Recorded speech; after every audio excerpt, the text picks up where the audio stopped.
Hello बच्चों, क्या हालचाल? सब बढ़िया। स्टडी विद पवन सर के यूट्यूब चैनल में आप लोगों का स्वागत है। मैं पवन सर आप लोगों को पिछले लेक्चर में दर्पण के उपयोग के बारे में बताया था कि दर्पण का उपयोग कहाँ कहाँ और क्यों करते हैं। आज हम लोग दर्पण से संबंधित चिन्ह परपाटी नियम के बारे में अध्ययन करेंगे। तो आइए हम देखते हैं दर्पण के चिन्ह परपाटी नियम क्या है। तो हमको पढ़ना है दर्पण के चिन्ह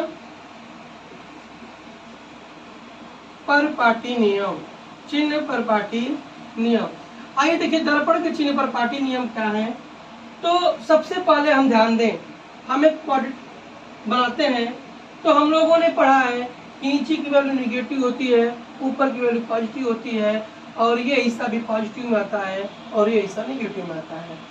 ऊपर का हिस्सा पॉजिटिव, इधर का हिस्सा निगेटिव, नीचे का भी हिस्सा क्या होगा, वो निगेटिव होगा, और ये हिस्सा पॉजिटिव होगा। तो हम लोगों ने देखा, तो इसी चिन्ह परपाटी नियम के अनुसार, अर्थात जो हम लोग निर्देशांक ज्यामिति में जो चतुर्थांश पढ़ते हैं, उसी चतुर्थांश के नियम से ही हम चिन्ह परपाटी नियम समझेंगे। तो सपोज करिए चिन्ह परपाटी नियम है, हम यहाँ पे एक अवतल दर्पण का निर्माण करते हैं। किस दर्पण का? अगर हम यहाँ पे एक अवतल दर्पण बना दिए तो ध्यान से देखिए बाबू,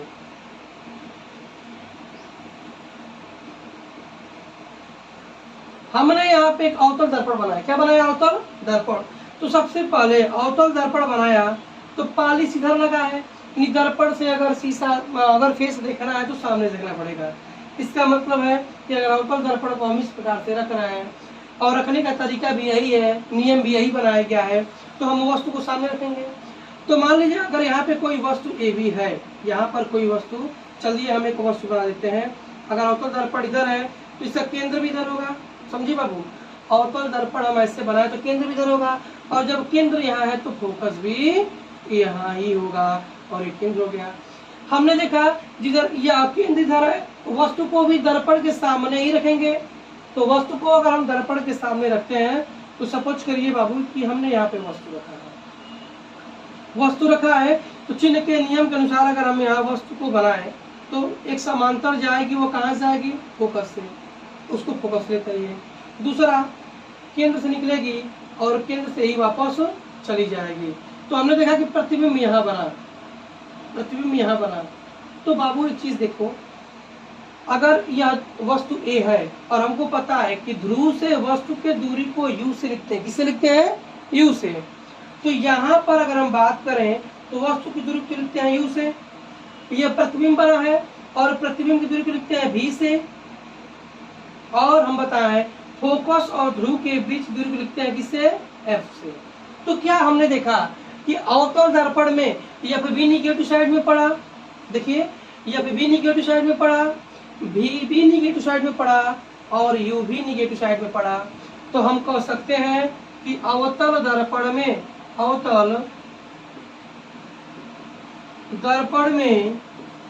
u, v, u, v तथा f क्या होते हैं? निगेटिव होते हैं। क्या होते हैं? निगेटिव होते हैं बाबू। तो ये बात आपको समझ में आ गई होगी कि अवतल दर्पण में u, v, f निगेटिव क्यों होते हैं, विद प्रूफ। देखिए क्योंकि निर्देशांक ज्यामिति में ये सब ऋणात्मक साइड के हिस्से में पड़ रहे हैं, इसलिए u, v, f तीनों क्या होंगे? निगेटिव होंगे। अगर हम बात करें वस्तु की, तो यहाँ पे देखिए वस्तु ऊपर है, तो वस्तु ऊपर के हिस्से में है, तो वस्तु की लंबाई पॉजिटिव में, और प्रतिबिंब नीचे बना तो प्रतिबिंब की लंबाई निगेटिव में। तो जब हम आवर्धन पढ़ेंगे तो वहाँ पे इसका उपयोग अच्छे समझेंगे। तो देख लिया कि जो भी प्रतिबिंब नीचे बनेगा अर्थात उल्टा बनेगा, वास्तविक बनेगा, वो निगेटिव में आएगा, और ये किस में आएगा? पॉजिटिव में आएगा। तो आप लोगों ने समझ लिया कि अवतल दर्पण में u, v, f क्यों निगेटिव होते हैं, विद प्रूफ देख लिया आप लोगों ने। इसे नोट कर लीजिए, स्क्रीनशॉट लेके उतार लीजिए। हम चलते हैं अवतल दर्पण में। तो आप लोगों को आई होप समझ में आया हो, ना समझ में आया तो एक बार कमेंट जरूर करके पूछें। ध्यान से देखिए, अब हम चलते हैं उत्तल दर्पण में। कहाँ चलते हैं बाबू? उत्तल दर्पण में। तो फिर हम चिन्ह परपाटी नियम बनाते हैं। हमने बनाया एक चिन्ह परपाटी नियम। चिन्ह परिपाटी नियम में अवतल उत्तल दर्पण का हिस्सा ऐसे बनाएंगे, ये उत्तल दर्पण है। तो बाबू अगर ये उत्तल दर्पण है तो इसका केंद्र भी इधर होगा क्योंकि गोला इधर का है, और फोकस भी तब यहाँ होगा बीच में, केंद्र भी इधर होगा, फोकस भी इधर होगा। वस्तु को तो हम इसे सामने रखते हैं दर्पण के, तो दर्पण के सामने अगर हम यहाँ पे एक वस्तु रखे हैं तो अगर ये किरणें समांतर गई बाबू तो टकराने के पश्चात कहाँ जाएंगी, फोकस को, कहाँ जाती पहुंचेंगी, फोकस से।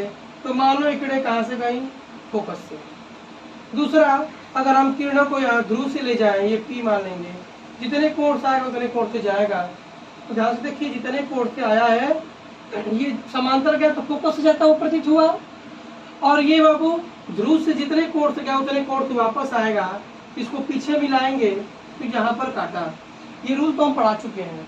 तो यहाँ पर देखिए प्रतिबिंब बना, तो हमने देखा कि इस उत्तल दर्पण में हमने क्या देखा, उत्तल दर्पण में बाबू, उत्तल दर्पण में वस्तु को हम कहाँ रखे हैं, निगेटिव साइड में, अर्थात तो वस्तु की दूरी को u से लिखते हैं।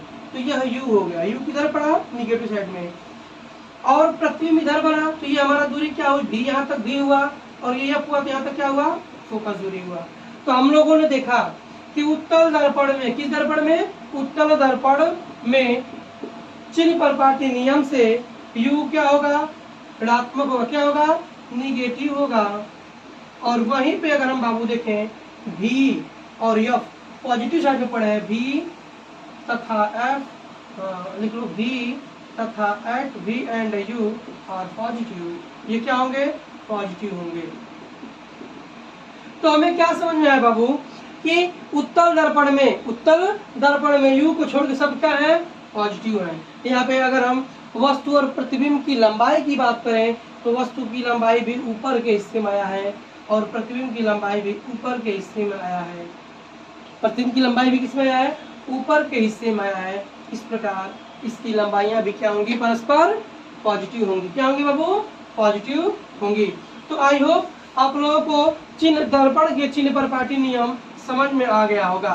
तो चिन्ह परिपाटी नियम बहुत ही आसान तरीके से आप लोगों ने सीखा, किसके नियम से, तो निर्देशांक ज्यामिति के नियम से। तो अगर आप लोग समझ लीजिएगा, जिसको समझने में दिक्कत हुई होगी एक बार कमेंट करके पूछ लीजिएगा, मैं दोबारा समझा सकता हूँ, बता दूंगा, या फिर आप लोग रिवाइज करके स्लो वीडियो देखिएगा तो पक्का समझ में आएगा।